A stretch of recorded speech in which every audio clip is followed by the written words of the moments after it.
부처님은 2639년 전에 이 세상에 출생을 하셨다.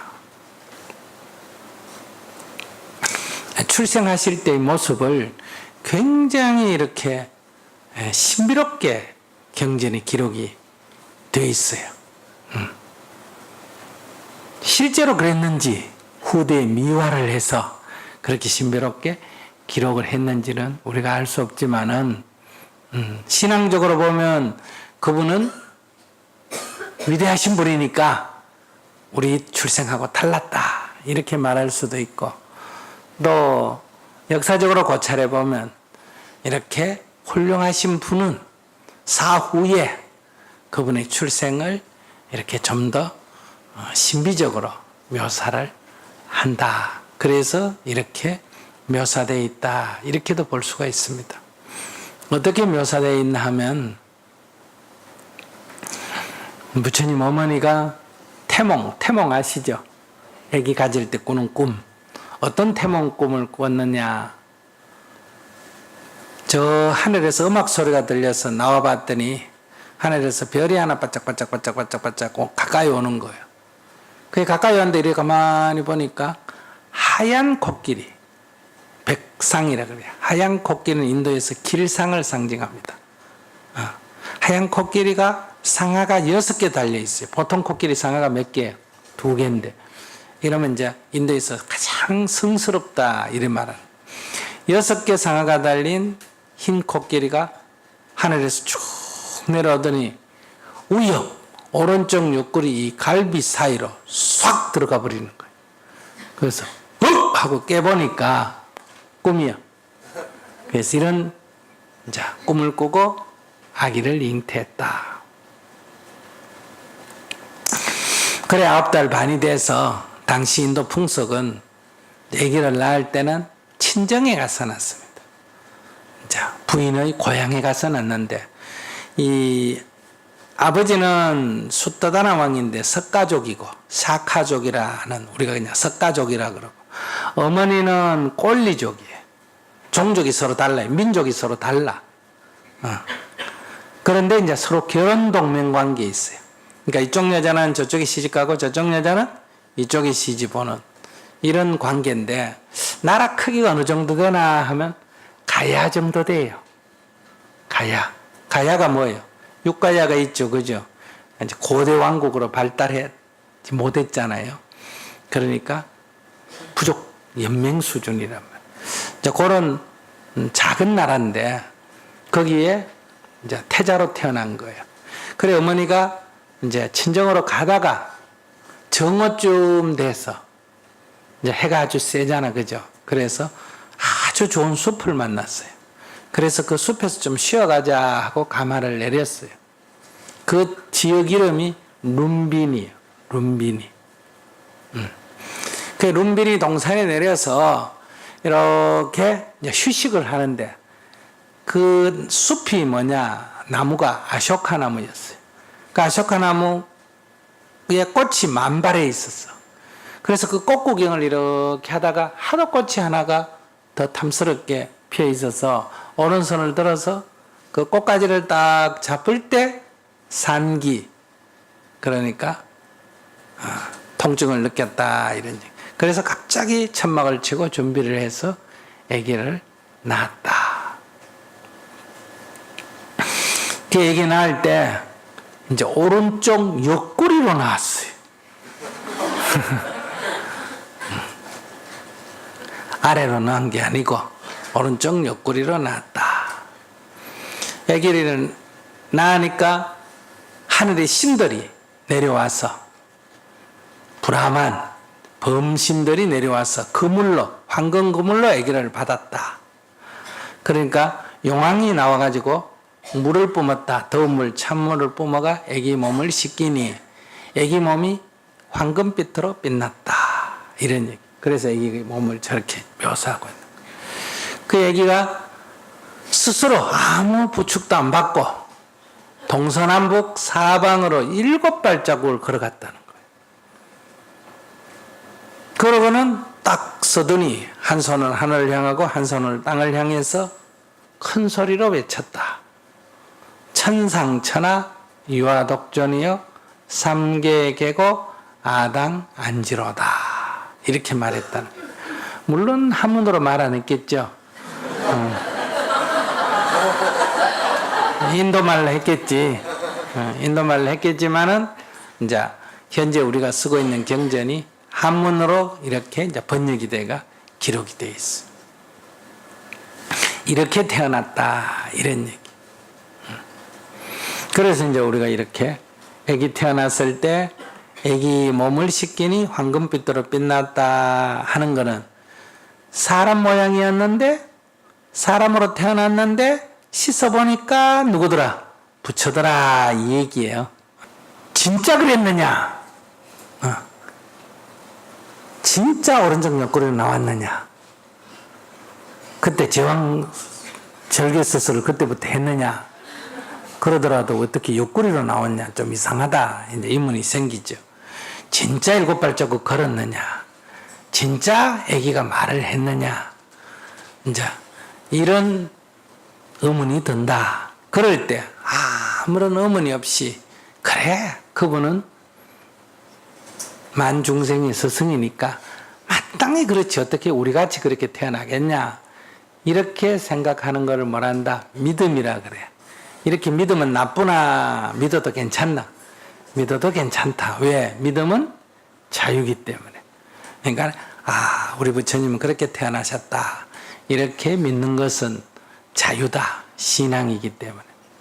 그런데 이제 안 믿어진다. 말도 안 되는 게 이상하다. 이렇게 생각하는 거면 믿음이 없는 사람이냐? 아니다. 우리는 믿을 자유도 있고 믿지 않을 자유도 있기 때문에. 그러면 이 믿는 사람에게는 그냥 그러면 되는데 믿지 않는 사람은 그럼 이걸 어떻게 받아들여야 되느냐? 이것은 상징성으로 받아들여야 된다.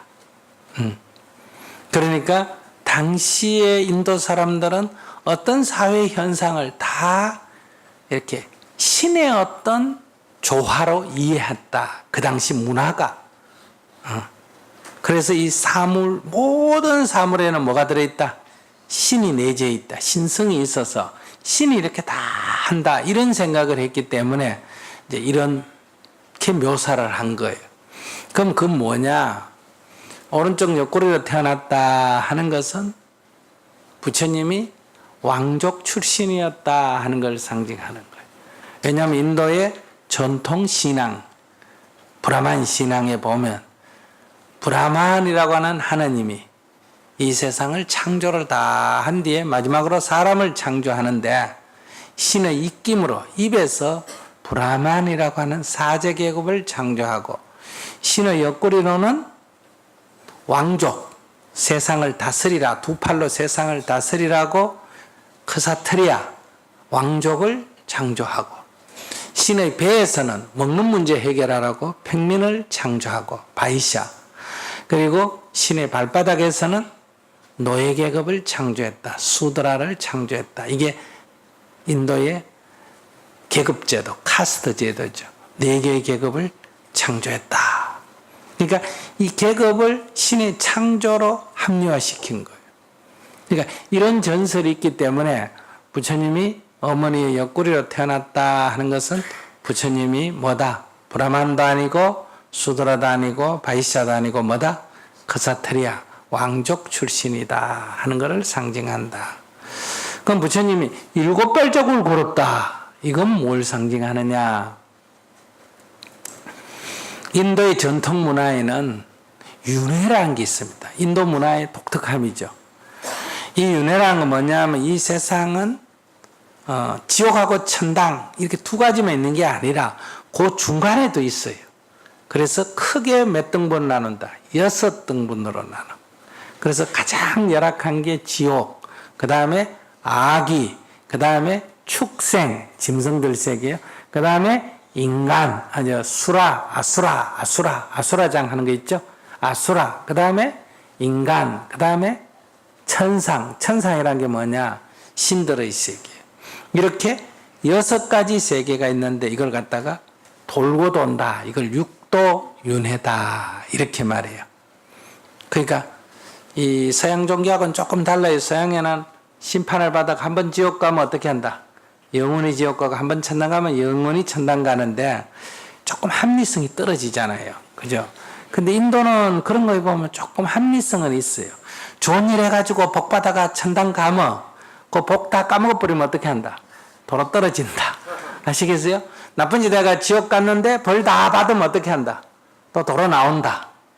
그러니까 이 6개의 세계를 뭐 한다? 계속 돈다. 도는 걸 뭐라고 한다? 윤회한다. 그렇게 이 윤회의 사슬에서 우리가 벗어나지 못하는 거예요. 그러니까 설령 천상 간다, 천당을 간다 하더라도 그것이 영원한 게 아니다 이 말이에요. 윤회하기 때문에. 그러니까 6발자국이 뜻하는 것은 윤회를 뜻하는 거예요. 그러면 7발자국을 걸었다 하는 건 뭘 말한다? 윤회에서 벗어났다. 해탈과 열반을 성취했다. 해탈이라는 것은 윤회에서 벗어난 완전한 자유를 말하고, 열반이라는 것은 모든 괴로움에서 벗어난 상태, 참 행복을 열반이라 그래요. 그러니까 이분은 어떤 분이다? 해탈하실 분이고 열반하실 분이다. 윤회에서 벗어날 분으로 이미 예정되어 있다. 이런 의미로 썼는데, 이건 부처님이 해탈을 했으니까 어때요? 결과적으로 해탈을 했으니까 태어날 때 뭐다? 해탈할 거다. 내가 스님이 됐으니까 어떤 사주를 보면 뭐다? 뽑으면 뭐라고 나온다? 스님 될 거라고 나온다. 이런 얘기. 이 점쟁이가 네 어디 가면 죽을 거다 하면 안 가버리면 안 죽잖아. 그지? 그러니까 그것은 이제 우리가 미리 알면 이거는 의미가 없어지죠. 그래서 정해져 있지 않다 이런 얘기예요. 그러니까 이런 얘기는 뭐냐 하면 이미 부처가 됐으니까 어때요? 거꾸로 돌려가지고 태어날 때 벌써 뭐다? 부처가 될 거다. 이렇게 해서 기록했다고 보는 게 더 합당하다 이런 얘기예요. 그러니까 스님도 만약에 지금처럼 이렇게 비실비실하고 나중에 아주 훌륭해가 죽으면 어떻게 될까? 사주 자체가 바로 이래 되도록 돼 있나 안 돼 있나? 돼 있다. 이렇게 낸단 말이에요. 그러니까 이제 그 7발을 걸었다 하는 것은 윤회에서 벗어날, 그래서 부처를 이루리라 하는 것을 상징한다. 이렇게 보고, 그 다음에 이제 한 손을 하늘을 가리키고 한 손을 땅을 가리키고 이렇게 소리쳤다. 뭐라고? 천상천하 유아 독존. 첫 구절이에요. 대부분 이것만 아는데 반드시 대기가 있습니다. 하나는 삼계계고 아당안지다. 이렇게 말했는데, 이 천상천하 유아독존, 천상천하 유아독존을 우리가 보통 세속적으로 어떻게 해석해요? 유아독존을 니잘났다 이렇게 해석하잖아. 그죠? 근데 그런 뜻은 아니에요. 이때 천상이 무슨 뜻이냐? 천상. 인도에서 천상은 신들의 세계를 말해요. 천하는, 천하 대장군이 있죠. 천하는 인간 세계를 뜻해.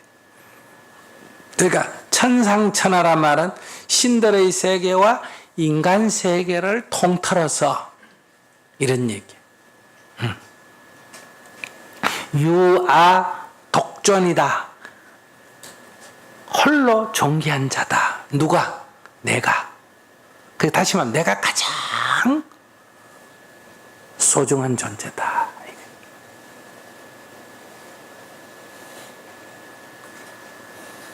그럼 이때 나라는 것은 부처님이 자기 보고 내가 가장 소중한 존재다 그랬으니까 부처님을 지칭하죠. 그죠? 근데 이것은 우리 모두에게 똑같이 적용되는 거예요. 우리 모두가 원래 뭐니까? 부처니까. 우리도 부처가 될 수 있는 성품을 다 가지고 있기 때문에. 그래서 이것은 인간 존엄선언이다 이렇게 말할 수 있어요. 근데 여러분들이 지금 자기가 가장 소중한 존재다 이렇게 인정합니까? 천상천하에 신들과 인간 세계를 통틀어서 내가 가장 소중한 존재다. 이걸 붙다가 선언하셨어요. 근데 서양에서는 뭐예요? 인간의 권리, 인권을 뭐란다? 천부적 권리라 그러죠. 천부적 권리라는 것은 신이 부여해 준 권리라는 뜻 아니에요. 그럼 이게 신이 부여했으니까 이 인권 위에 뭐가 있다? 신권이 있다는 얘기 아니야. 이건 완전히 차원이 다른 얘기야. 뭐라고? 천상, 천하. 그러니까 천하만이 아니라 뭐까지 포함해서? 천상까지 포함해서 인간계와 신들의 세계까지 포함해서 가장 소중한 것이 바로 나다. 내가 가장 소중한 존재다. 그럼 여러분들은 지금 인간계 한번 보자. 여러분들 인간계라는 게 뭐예요? 천하라는 게 형이학적인 거예요. 우선 돈. 여러분들 돈보다 중요해요? 덜 중요해요? 에이, 말이 싸. 말이야, 그렇지. 여기 300만 원 주는, 즉 연봉 5천만 원짜리 회사 다니다가 저쪽에서 7천만 원 준다 그러면 가나 안 가나? 그럼 뭐요? 돈에 팔려가잖아. 그러고 결혼할 때 이 남자 봤는데 이 남자는 연봉이 3천만 원이고 이 남자는 연봉이 7천만 원이다. 어느 남자 선택해? 그러니까 전부 돈이잖아 이거. 응? 사람이 죽어도 다 값으로 돈을 치나 안 치나? 돈으로 치지. 배상을 얼마나 하나 죽으면 이걸 얼마를 쳐야 되나? 비행기 타다 떨어져 죽으면 좀 많이 쳐주고 버스 타다가 넘어지면 좀 적게 쳐주고 아시겠어요? 그러니까 지금 우리 사회는 사람이 주인인, 사람이 가장 귀한 사회는 아니에요. 뭐가 제일 귀한 사회다? 돈이. 그러니까 신이 가장 존귀한 존재인 사회가 신본주의예요. 중세 같은 무슨 주의다? 신본주의. 그러니까 우리는 지금 무슨 주의다? 자본주의. 자본이 주인이에요. 자본이 모든 것의 기준이에요. 근데 부처님은 돈도 아니고 권력도 아니고 명예도 아니고 우리 보통 욕망의 노예 이러잖아. 그죠? 욕망도 아니고 쾌락도 아니고 이념도 아니고 믿음도 아니고 신도 아니고 제일 중요한 게 누구라고? 바로 자기 자신이다. 여러분 그런 정도의 자각 갖고 살아요? 자기를 그렇게 소중하게 생각하나? 자기가 다이아몬드보다 더 귀하다고 생각하나? 특히 자기에 대해서뿐만 아니라 남에 대해서도. 그럼 나만 그런 게 아니라 다른 사람도 다 그렇다는 얘기 아니에요. 그죠?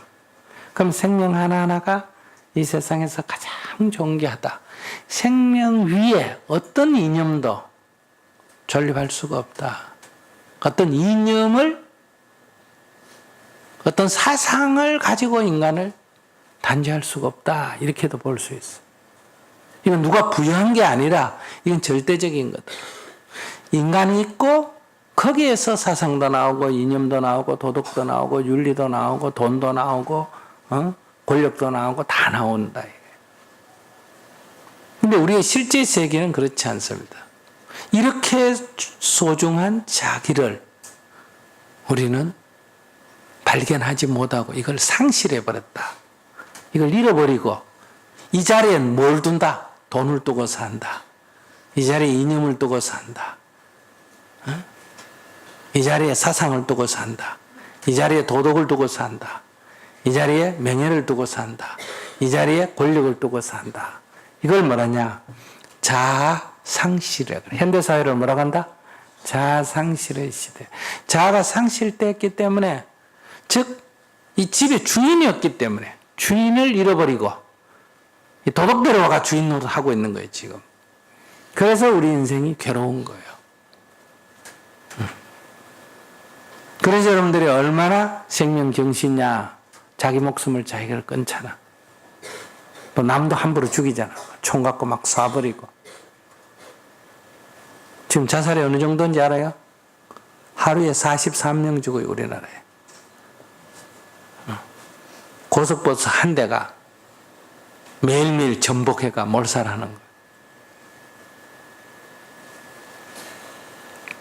이게 다 자아상실에서 형성되는 거예요. 그러니까 붓다가 이 세상에 오신 것은 인간 존엄을, 자아 존중을 선언했다, 이렇게 볼 수 있어요. 그럼 그 당시에 그렇지 않았긴데 이런 선언을 했겠죠, 그죠? 그 당시에 젊은이들이, 부처님 그 얘기 중에 이런 게 있어요. 부처님이 또 명상하고 있으니까 한 30명의 젊은이들이, 남자 청년들이 확 몰려왔어요. 그래서 부처님께 물었어요. 어떤 여자 하나 도망가는 거 못 봤냐? 그 왜 그러냐?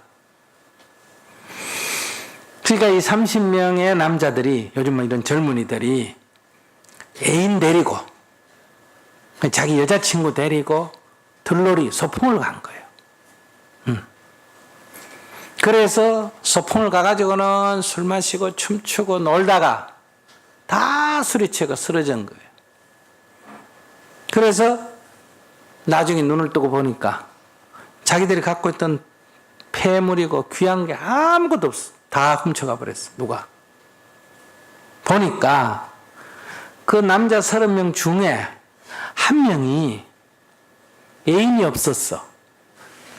그래서 유녀를, 기생을, 그러니까 돈 주고 네 오늘 하루 애 내라, 그러니까 데리고 온 거예요.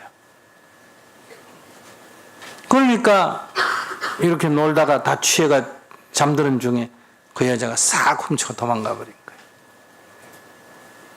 한 명 것도 아니고 몇 명 거를, 30명 거를. 그러니까 이제 부처님께 여자 못 봤냐? 우리 물건 다 훔쳐갔다, 이랬어. 그러니까 부처님이 웃으시면서 젊은이들 보고, 여보게들, 잃어버린 물건을 찾는 게 중요하냐? 잃어버린 자기 자신을 찾는 게 중요하냐? 이렇게 물었어. 이것들이 술 먹는 놈들이라도 맑기는 알아들었나 봐. 그러니까 뭐라고 대답했냐? 아이고, 그야 잃어버린 자기 자신을 찾는 게 훨씬 더 중요하죠. 이렇게 얘기했더니, 그러면 앉아라. 무슨 얘기다? 지금 너는 물건 잃어버린 것 같고 난리를 피우는데 너는 뭘 잃어버리고 있다? 너 자신을 잃어버리고 있다, 이 얘기죠. 그래, 앉아라 해가 앉혀놓고 쭉 말씀을 했더니 듣고 마치 자던 사람이 눈을 뜨듯이, 눈 감고 있는 사람이 눈을 뜨듯이 정신이 번쩍 들었어. 그래서 30명이 다 출가해버렸어. 그 당시에 젊은이들이 뭐 했다?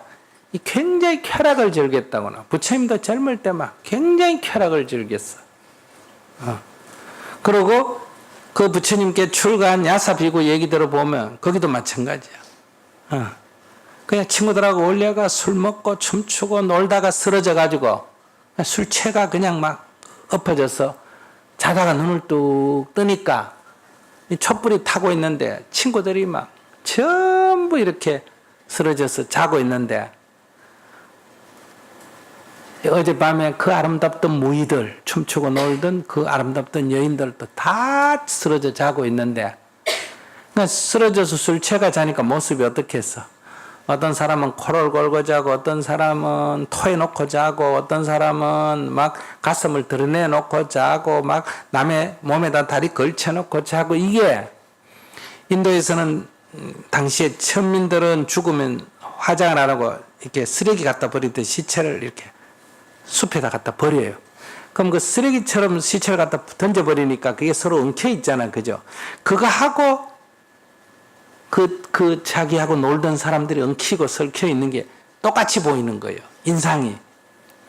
그래서 갑자기, 아, 괴롭다. 나의 아름답던 이 궁전 같은 무도의 장이 어찌 무덤과 같은가. 이렇게 해서 괴롭다고 가다가 부처님을 만나가지고 설법을 듣고 깨쳐서 출가했거든요. 요즘 말하면 삼성 재벌의 외아들 같은 사람. 그게 이제 구리가 장자의 아들 야사비구인데, 근데 이런 건이 경제는 한두 건이 아니에요. 그걸 보면 당시에 젊은이들이 이렇게 쾌락을 즐겼다. 이 야사 비구는 친구들도 또 국내 친구입니다. 국제 친구들까지 있었어요.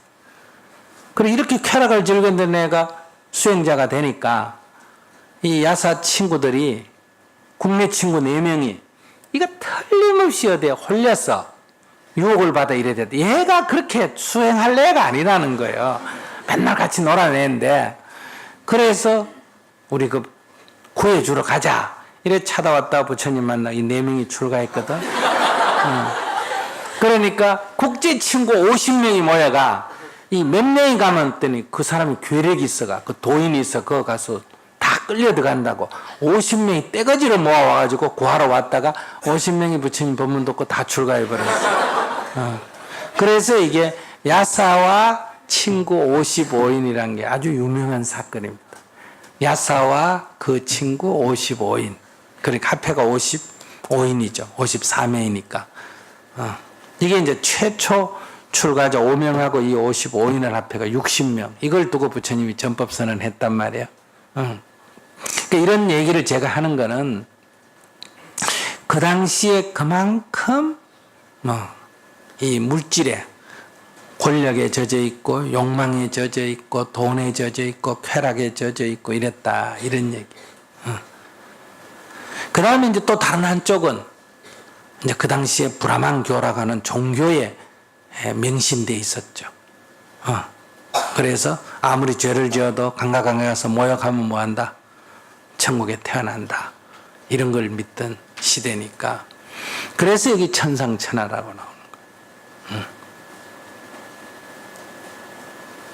그리고 또 부처님의 얘기 중에 이런 게 나와요. 그 빈비시라 왕이 어느 날 자기가 이렇게 부처님 말씀 공부하다가 자기 스스로 자기한테 물어봤어. 이 세상에서 제일 귀한 게 뭘까? 제일 귀한 게 뭘까 이 말이에요.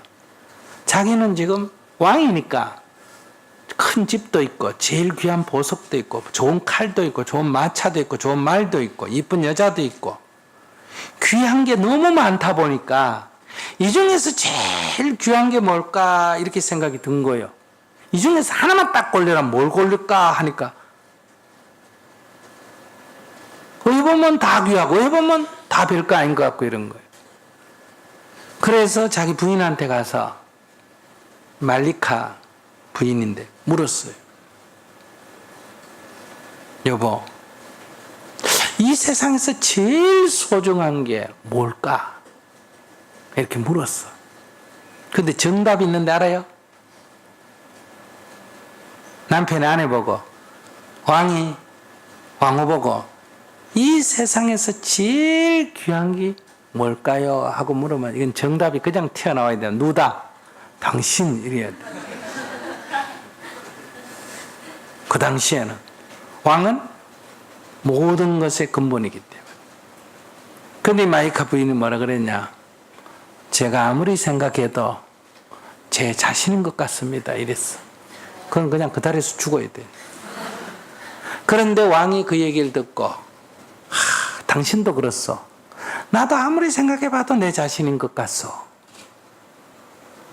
그래서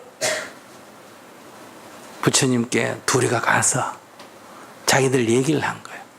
우리가 이런 문제를 생각해서 생각하고 생각하다가 내린 결론이 이 세상에서 제일 소중한 것은 그 누구도 아니고 바로 자기 자신인 것 같습니다. 그랬더니 부처님께서 그렇다 그러셨어요.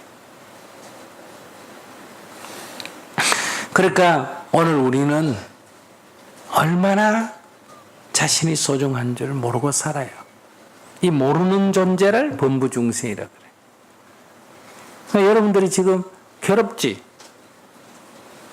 그건 뭐예요? 자기가 자기를 괴롭히는 거예요. 왜 괴롭니? 이러면 애인하고 헤어졌어요. 이래. 그래서 또 물어봐. 야, 애인하고 헤어졌는데 왜 괴롭니? 아, 애인하고 헤어졌으니 괴롭죠. 아니, 애인하고 헤어졌는데 왜 괴로워?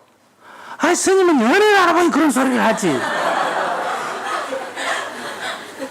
아니, 해보고 안 해보고가 중요한 게 아니라 애인하고 헤어졌는데 왜 괴롭니? 걔가 와서 네 물건을 뺏어가니 너를 때리니? 애인하고 헤어졌는데 왜 괴롭니? 애인하고 헤어졌는데 어떻게 안 괴로워요? 그리고 둘이가 얘기가 안 돼. 나는 애인하고 헤어졌는데 왜 괴롭냐고 묻는데 그게 왜 괴로울 일인지, 그럼 그게 왜 안 괴로울 일인지. 그래서 내가 그래. 애인하고 헤어졌으면 어떻게 애인이 또 필요하니? 그러면 딴 사람 만나면 되잖아. 필요 없으면 안 만나면 되잖아. 근데 그게 괴로울 일이야. 그게 계속 붙어 있으면 네 평생 한 남자밖에 못 만나는데 그게 떨어져 주니까 네 새로운 남자 만날 수 있잖아. 기회잖아, 기회. 내 같으면 입가에 미소를 짓겠다. 근데 이렇게 대화를 한단 말이에요. 그런데 내가 그럴 때 어떠냐? 애인하고 헤어졌기 때문에 괴롭다 하는데 자꾸 얘기를 하면 나는 괴로워야 되는 거야. 안 괴로울 수가 없어. 어떻게 내가 안 괴로울 수 있단 말이에요? 이렇게 주장을 해. 그걸 하다가 안 되면 내가 그러지. 그래, 실컷 괴로워라. 괴로운 게 그래 좋으나. 아유, 이거 좋다 그래. 실컷 괴로워라. 내가 이러죠. 이거 자기를 괴롭히는 거예요.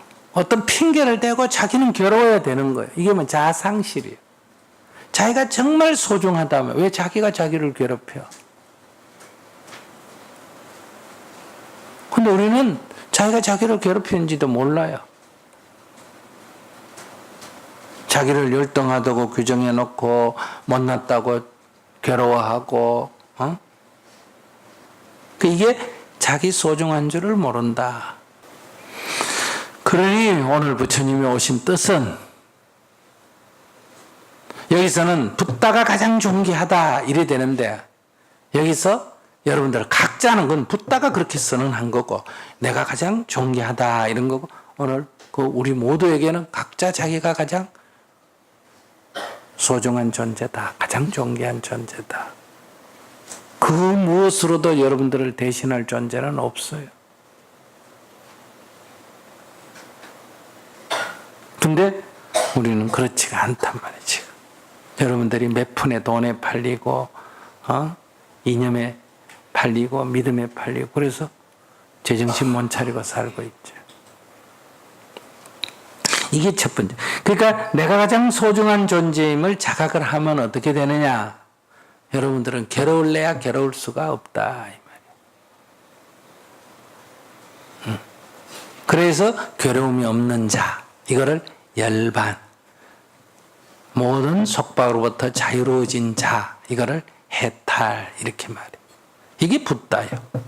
자기가 자기 운명의 주인, 자기가 이 우주의 주인, 자기 운명의 주인 이걸 붓다라고 말한다. 우리 모두는 그렇게 될 수 있는 권리, 그렇게 될 수 있는 소질을 가지고 있다. 그런데도 우리는 그걸 팽개치고 노예처럼 산다. 노예로. 우리는 첫째는 내가 이렇게 자기를 학대해서는 안 된다. 여러분들 얼굴이 검든 희든 여자든 남자든 신체 장애든 건강하든 키가 크든 작든 어릴 때 경험이 어떻든 여러분들 애가 태어날 때 아버지 어머니가 결혼식을 해서 만나야 태어나나 결혼식 안 해도 만나면 태어나나? 태어나지. 결혼식 안 하면 안 태어나나? 그러면 내가 상대를 원해서 만났을 때만 애기가 태어나나 싫은데도 억지로 나를 데려가서 자도 애가 생길 수가 있나? 어떻게 생길 수 있나 없나? 있지. 그러면 어른 입장, 어머니 입장에서 볼 때는 나는 원치 않는 결혼이다. 나는 아직 결혼식 안 했다. 나는 뭐 성폭행 당해 애를 낳았다지만 생긴 애기 입장에서 무슨 차별이 있나? 근데 태어난 아기가 부모가 흑인이었다, 부모가 상놈이었다, 부모가 기생이었다, 부모가 결혼 안 하고 낳았다, 아버지가 누군지 모른다, 이걸로 사람을 차별하는 것이 자연적이가?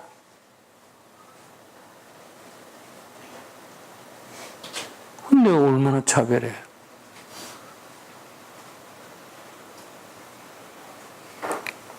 그러니까 이런 어떤 차별도 인간 존재가 그 무엇으로도 그 가치를 훼손할 수 없는 절대존엄의 존재라면 이런 것으로, 이런 윤리 도덕이니 관습으로 단죄할 수가 없다 이 말이야. 태어나서 보니까 자기 몸에 남성 성기도 달렸고 여성 성기도 달렸다.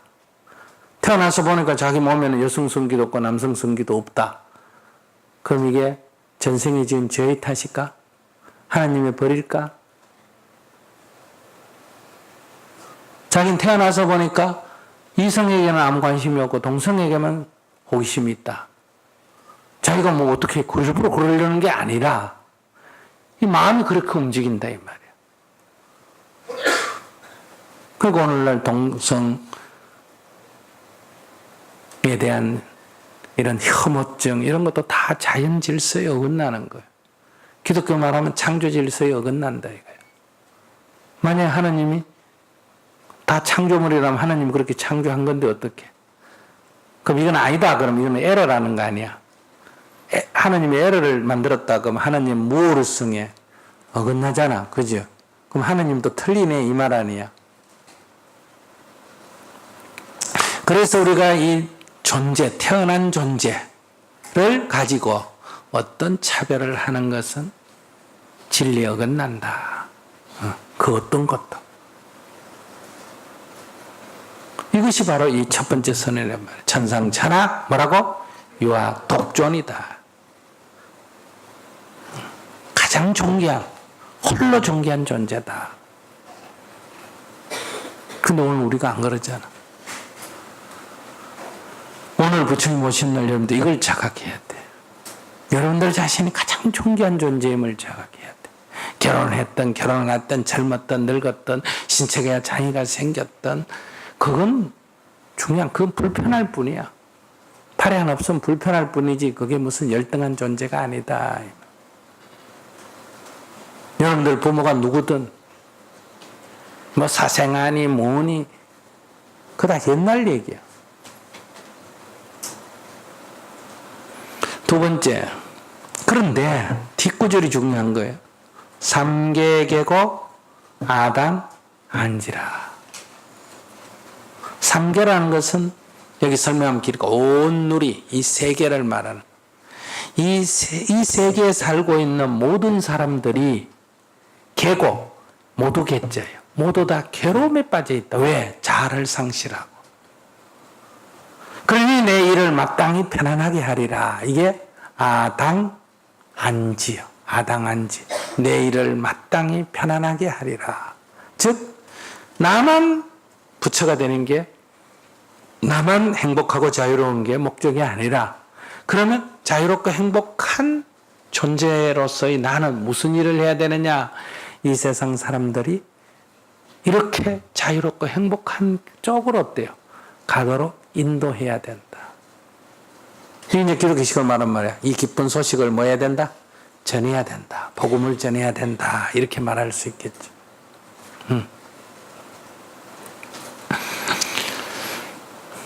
그러니 첫째는 스스로 자유롭고 행복한 존재가 돼야 하고, 두 번째는 다른 사람도 자유롭고 행복한 존재가 될 수 있도록 역할을 해야 된다. 이걸 우리 이제 정토행자는 이 두 부처님의 태어남의 일성으로 표현했다는 것은 부처님의 삶을 한마디로 요약하면 이렇게 살으셨다. 이런 얘기예요. 자기를 행복하게 하고 남을 행복으로 인도하는 일을 하셨다. 이 얘기예요. 그걸 정토회로 표현한 게 뭐예요? 앞구절이 뭐다? 괴로움이 없는 사람, 자유로운 사람이 되어. 뒷구절이 뭐다? 이웃과 세상에 잘 쓰인다. 이렇게 표현한 거예요. 이걸 이제 대승불교 언어로 표현하면 뭐라고 한다?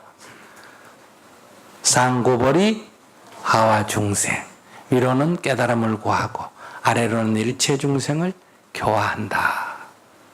그러니까 나를 위하는 것과 남을 위하는 것을 구분하지 않는다 이게. 선호도 아니고 좌우도 아니고 동시적이다. 이게 붓다가 이 세상에 오실 때 일성으로 표현됐는데 그것은 그분의 삶을 누군가가 묘사할 때 그분의 일생을 한마디로 요약하면 이런 삶을 사셨다. 이렇게 말할 수가 있다.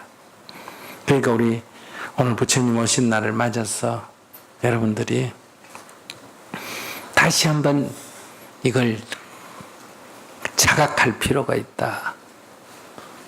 오늘날 우리가 물질이 풍요한 사회에 살지만은 자아 상실의 시대다.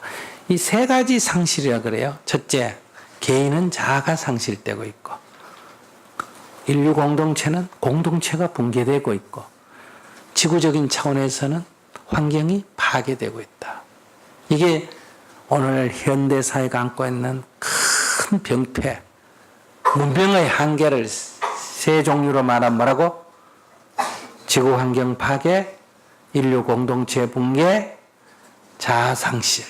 이렇게. 자아 상실, 공동체 붕괴, 환경 파괴.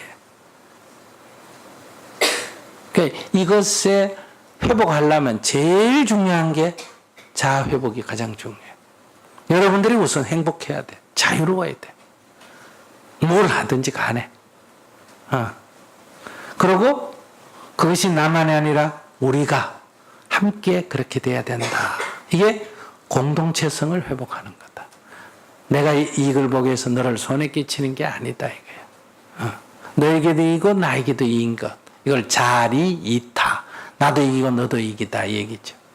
이런 공동체성을 회복해야 하고, 그리고 인간의 발전이 자연을 파괴하고 정복하는 데서 오는 것은, 이것은 제살 깎아먹기다. 잘못된 거다. 그래서 자연과도 우리가 공존해 가야 된다. 조화를 이루어야 된다. 이게 이제 우리가 지속 가능한 발전이라 그러죠. 자연을 파괴하는 발전은 한계가 있다. 그래서 우리가 지속적인 우리의 이 삶이 영속되려면 이게 서로 돕는 관계, 상생의 관계에 있어야 한다. 이것이 이제 우리가 말하는 현대 문명의 병폐를 치유하고 새로운 세계로 나아가야 할 방향이라고 볼 수 있는데 그것을 선언하셨다.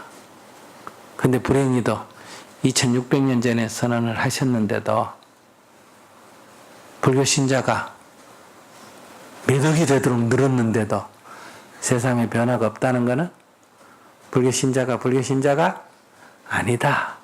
빛깔만 신자고 이름만 신자다. 결국 그런 길로 가는 게 아니라 불교 신자가 돼가지고 부처님한테 돈 달라, 밥 달라, 결혼 상대 구해달라, 시험에 걸리게 해달라, 선거에 당선되게 해달라, 이런 건 하고 있다 이 말이에요. 세속적인 욕망을 부처에게 구하고 있다. 그러니까 이것은 부처의 가르침하고는 아무 관계가 없기 때문에 이 불교 신자가 느는 거하고 사람들이 행복해지고 세상이 좋아지는 거 아무 관계 없다 이거예요. 근데 그거 늘려서 뭐해? 폐삼하려고, 기독교하고 폐삼하려고 늘리자는 거야. 그러니까 우리가 이 질이 담보돼야 된다. 이 원래의 가르침에 이 질이 담보되는 범위 안에서 양이 느는 건 좋은 일이야, 나쁜 일이야? 좋은 일이다. 그러니까 질이 담보되지 않으면 양이 느는 것은 아무 의미가 없다. 그래도 요즘 우리 사회에서 종교마저도 나한테 물어요. 스님, 절 잘 됩니까? 절 잘 된다는 게 뭐다? 신도가 많아야 되나 적어야 되나? 많아야 되고, 두 번째, 돈이 있어야 되나 없어야 되나? 있어야 되고, 건물이 커야 되나 안 커야 되나? 커야 돼. 이거나 회사 잘 되나 가게 잘 되나는 무슨 차이가 있어? 가게 잘 되나가 뭐다? 손님이 많아야 되고 수입이 많아야 되고, 응? 똑같은 이게 뭐야? 자본주의니까. 그러니까 종교마저도 이미 자기의 본래의 그 방향을 잃어버리고 이 자본주의 사회에서의 종교는 자본주의에 물들어 있는 거예요. 그래 놓고 우리가 뭐 사회주의 종교가 뭐 종교성이 없느니 북한에 뭐 종교가 없느니 북한이 다 주체사상에 무슨 노릇한다? 하수인 노릇한다. 맞아요. 북한에 종교 없어요. 전부 그 주체사상 아래였대요. 하수인 노릇해요. 그거나 우리나라 종교가 전부 자본주의 아래 하수인 노릇하나 별 차이가 사실은 없어요. 지금 뭐 갖고 싸우는지 알아요? 불교 믿으면 돈 많이 버나? 교회 다니면 벌 많이 버나? 그러니까 자본주의가, 그래서 저는 우리나라에 종교가 하나밖에 없어요. 무슨 교? 돈교. 돈교 하나가 있고, 돈교 밑에 이 상점을 여러 개 열어가. 아시겠어요? 기독교 믿으면 돈 잘 번다. 불교 믿으면 돈 잘 번다. 뭐 믿으면 돈 잘 번다. 이래가 경쟁하는데, 사실은 우리도 유일신앙이에요. 저 위에만 유일신앙이 아니라 우리도 유일신앙. 뭐 유일신앙이다? 돈 유일신앙. 자본 유일신앙이라면 모든 세상의 평가가 그렇게 돼요. 여러분들 친구한테, 애인한테 선물 하나 해줘봐요. 엄마가 애들한테 선물 줘. 내가 딱 받자마자 뭐란다? 엄마 이거 얼마짜리고? 이러지. 사랑이 뭐로 표시된다? 화폐로 계산이 되는 시대. 여러분들도 뭐 옷을 사든 신발을 사든 누가 주면 제일 첫 번째 묻는 게 뭐다? 나도 그런데 뭐. 이게 몸에 완전히 빼가지고 딱 보면 이거 얼마 줬어? 이게 제일 먼저잖아. 그게 비싸면 좋은 거고, 그게 싸면 나쁜 거고. 이렇게 우리도 모르게 이 자본주의 시스템 안에 살다 보니 거기에 완전히 쇠뇌되어 있어요. 북한에 살다 보니 거기에 쇠뇌되어 있고. 이런 것처럼. 그래서 우리가 자아를 상실하고 있다. 이것을 회복해야 된다. 이거를 선언하신 분이 부처님이시다. 오늘 오신 이유가 그런 얘기하러 오셨대요. 그런 얘기보다는 돈 많이 벌게 해주는 게 더 중요한가? 예. 그래서 우리가 부처님 오신 날을 기해서 다시 한번 생각해 보면서 특히 우리가 좀 반성해야 될 거는 우리 사회에서 이렇게 소수자, 북한에서 왔다, 연변에서 왔다, 베트남에서 왔다, 이런 이주자 또는 난민, 이런 사람에 대해서 우리가 굉장히 우리도 모르게 차별해요. 그 다음에 또 장애자, 시각장애, 청각장애, 지체부자유와, 제가 며칠 전에 장애자하고 정문적설 해봐요. 굉장히 차별을 느끼고 그렇게 살아요. 북한에서 온 사람들하고 또 정문적설 해보면 한국에서만 못 살겠다는 거예요. 너무 차별을 받아. 근데 우리는 물어보면 차별하는 사람 아무도 없어요. 남자들이 여자들을 차별한다고 못 느껴요. 근데 여자들은 차별을 느껴요, 안 느껴요? 느껴요. 그 다음에 이제 얼마 전에 서울 운동장에서도 지금 집회하고 있는 뭐다? 성소수자들에 대한 우리 사회에서의 차별을 넘어서서 뭐다? 거의 혐오를 하고 있잖아. 이런 것도 잘못됐다. 이렇게 볼 수 있죠. 그래서 이 세상에 태어난 모든 존재는 다 그 나름대로 다 소중하다. 이거를 우리가 다시 생각하고 특히 소수자에 대해서 우리도 모르게 이렇게 말 한마디나 행동이 전혀 차별할 의식을 못 하면서도 차별하는 이런 속에 있기 때문에 우리가 소외된 사람에 대한 오늘 부처님 오신 날을 위해서 특별히 더 우리가 주의를 기울이자 이런 말씀을 하면서 마치겠습니다.